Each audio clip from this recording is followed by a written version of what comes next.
पूर्व प्रदेशाध्यक्ष जी आदरणीय सचिन पायलट जी से निवेदन करूंगा कि वो आए और अपने विचार रखें।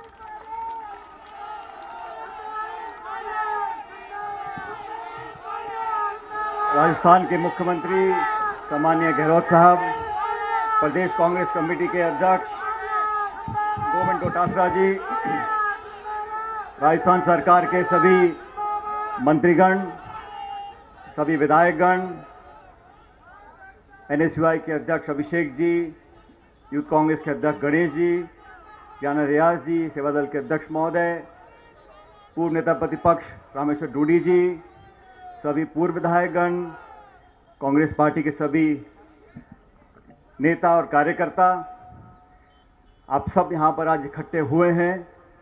मैं इसके लिए प्रदेश कांग्रेस कमेटी को और डोटासरा साहब को बहुत बहुत धन्यवाद देता हूँ कि आपने हम सबको यहाँ पर आमंत्रित किया और जो हमारी कांग्रेस पार्टी की सोच और नीति है, जो अखिल भारतीय कांग्रेस कमेटी की राह चलने की हमारी घोषणा है, उसका क्रियान्वयन करते हुए आज आपने यहाँ ये धरना आयोजित किया। मुझसे पूर्व सब वक्ताओं ने बहुत विस्तार से आपको आज के मुद्दे के बारे में, देश और किसान पर जो गंभीर संकट का बादल छाया हुआ है उसके बारे में अच्छी तरह से समझाया। लेकिन मैं ऐसा मानता हूं कि हर देश के इतिहास में कुछ ऐसे क्षण होते हैं, कुछ ऐसे मोड़ आते हैं जो सदैव के लिए निर्णायक हो जाते हैं। और दुर्भाग्यवश केंद्र की सरकार ने एक ऐसे मुद्दे पर एक ऐसा कदम उठाया, ऐसे समय पर उठाया जिसके बहुत दूरगामी परिणाम होने वाले हैं। 2/3 देश की जनता कृषि पर, किसानी पर निर्भर करती है, लेकिन मैं मानता हूं कि 100% जनता किसान हितैषी है, किसान से हमदर्दी रखती है। इसलिए आपने जो कानून बनाकर और कानून बनाने की प्रक्रिया को जिस घमंड से, जिस तानाशाही रवैये से संसद में जबरदस्ती पारित करवाया, राष्ट्रपति महोदय से फटाफट दस्तखत करवाए,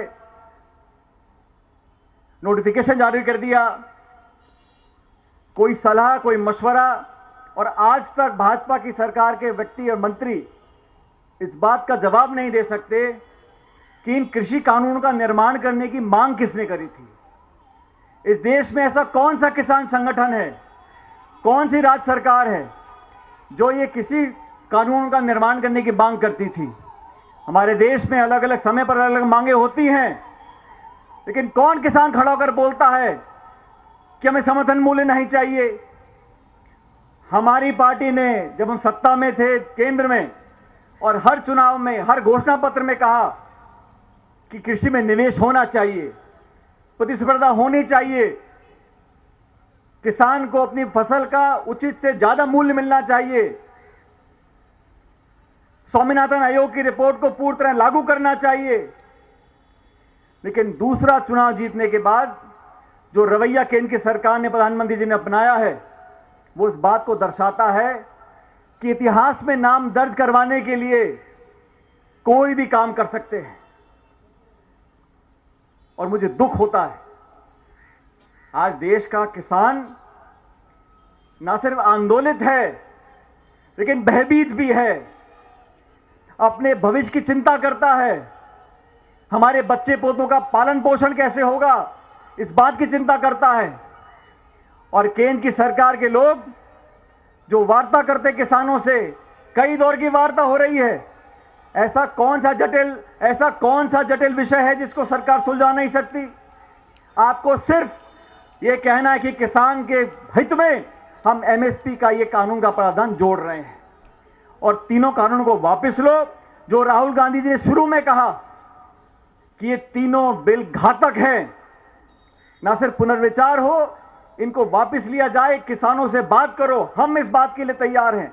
अगर किसान कोई बिल लाना चाहते हैं, कोई रिफॉर्म लाना चाहते हैं, संशोधन लाना चाहते हैं, निश्चित रूप से करो, कांग्रेस पार्टी पूरा समर्थन आपका करेगी। लेकिन किसान के भविष्य को कुचलकर आज पूरी दुनिया में, यूरोप में, अमेरिका में, ऑस्ट्रेलिया में जो भारतीय नागरिक हैं वो दूतावास के सामने जाके खड़े होकर नारा दे रहे हैं। उन्हें कौन प्रेरित कर रहा है, कौन भड़का रहा है?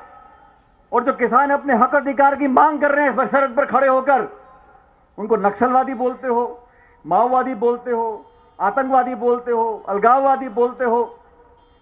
साथियों, ये अल्फाज इसलिए इस्तेमाल किए जा रहे हैं कि केंद्र की सरकार में किसान हितैषी कोई नेता बैठा ही नहीं है। अब पीयूष गोयल जी बात करें किसानों से, उन्हें क्या मालूम किसान क्या चीज है? किताब पढ़ के किसान बन जाता है कोई? उनका दुख दर्द समझ सकते हैं क्या? सिर्फ टालने के लिए, लटकाने के लिए बार बार वार्ता कर रहे हैं, लेकिन किसान नासमझ नहीं है। और ये आरोप जो लग रहे हैं कि पॉलिटिकल पार्टियां इसको प्रोत्साहित कर रही हैं, बिल्कुल नहीं कर रही। लेकिन मुझे कहने में कोई संकोच नहीं है, अगर किसानों के साथ खड़ा होना राजनीति है तो हम राजनीति कर रहे हैं। अगर किसानों का समर्थन देना राजनीति है तो राजनीति कर रहे हैं और करते रहेंगे। लेकिन किसानों के नाम पर आपने जो ये षड्यंत्र रचा है, और केंद्र की सरकार को समझना चाहिए कि सरकार अगर कुछ निर्णय वापस लेती है तो कोई हार नहीं है, कोई लज्जा वाली बात नहीं है। रास्ता ठीक करना, संशोधन करना, रोल बैक कर लेना, कानून वापस ले लेना, माफी मांग लेना, यह नेता का कद बढ़ाता है। हम धन्यवाद करेंगे केंद्र सरकार का अगर वापस लेते हैं वो, लेकिन लेने वाले इसलिए नहीं है क्योंकि जिद अड़ गई है कि मैंने जो सोच लिया वो बिल्कुल सही है।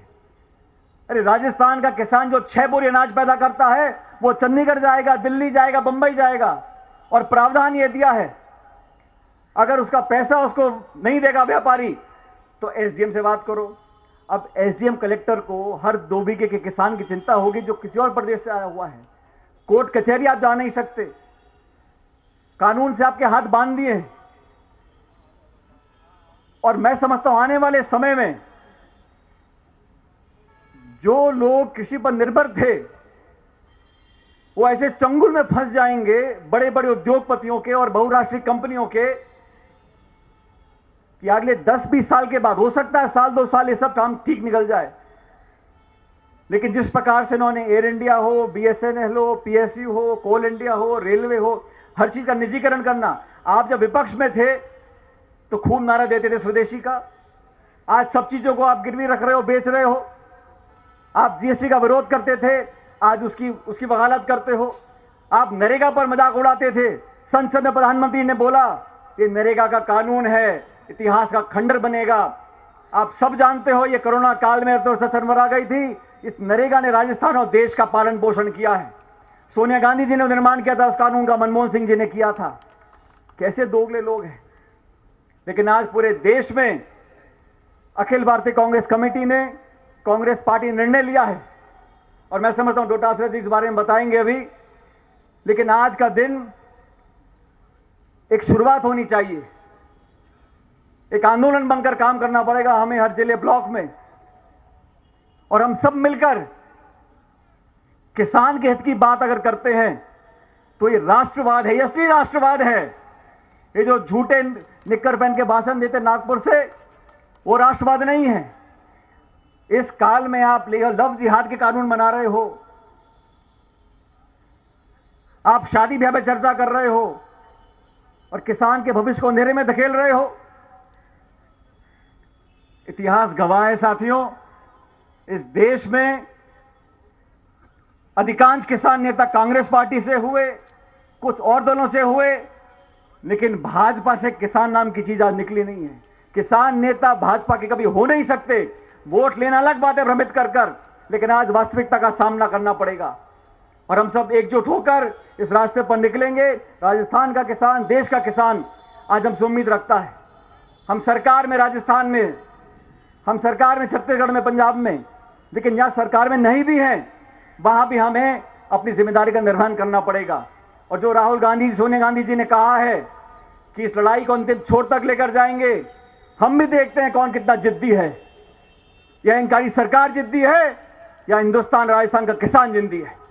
हम सब मिलकर आने वाले कुछ दिनों के अंदर इतना दबाव बनाएंगे, मुझे विश्वास है